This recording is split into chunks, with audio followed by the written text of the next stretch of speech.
Pemirsa Menteri Kesehatan Republik Indonesia Budi Gunadi Sadikin mendorong upaya percepatan penyediaan vaksin tuberkulosis atau TBC terbaru melalui Stop TB Partnership atau STP Board Meeting ke-37 yang berlangsung di kota Brasilia, Brazil.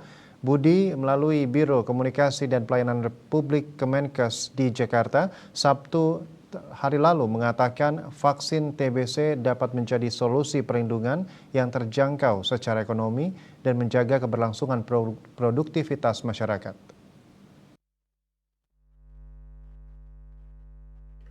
Budi Gunadi Sadikin saat menjadi pembicara dalam kapasitasnya sebagai board member dalam pertemuan tersebut mengatakan, apabila eliminasi TBC ingin dicapai pada 2030, kita hanya memiliki 3 tahun untuk mengembangkan vaksin TBC agar dapat mulai digunakan di 2028.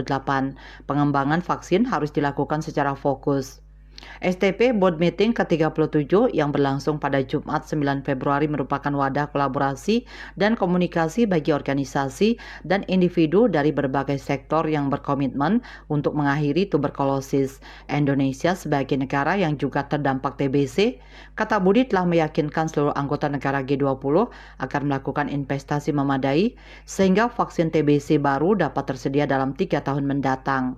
Budi mengatakan vaksin TBC yang tersedia di tanah air saat ini adalah vaksin Bacillus Calmette-Guerin BCG sebagai perlindungan parsial untuk mencegah TBC yang berat pada bayi dan anak usia dini tetapi tidak cukup untuk melindungi anak dan orang dewasa dari TBC.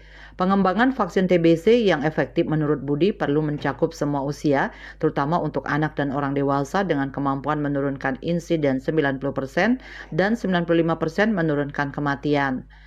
Kandidat vaksin TBC juga harus memiliki kemampuan menanggulangi resistensi obat, di mana bakteri tidak merespon pengobatan standar yang umumnya efektif untuk mengobati infeksi TBC. Sejumlah kandidat vaksin TBC yang sedang dikembangkan memiliki kemampuan untuk mencegah penyakit TBC pada anak dan orang dewasa, menggantikan atau menguatkan vaksin BCG, mencegah kekambuhan pada pasien yang telah menyelesaikan pengobatan atau memperpendek durasi pengobatan.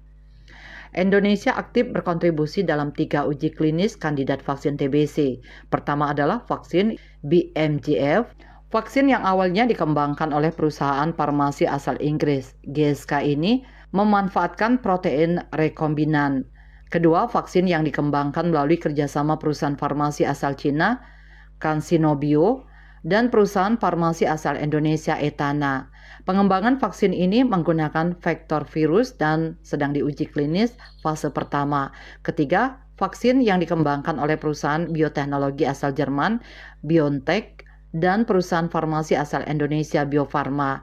Pengembangan vaksin ini menggunakan teknologi mRNA dan saat ini sedang menjajakan untuk lokasi uji klinis fase 2 di Indonesia. Tim Liputan Bali TV.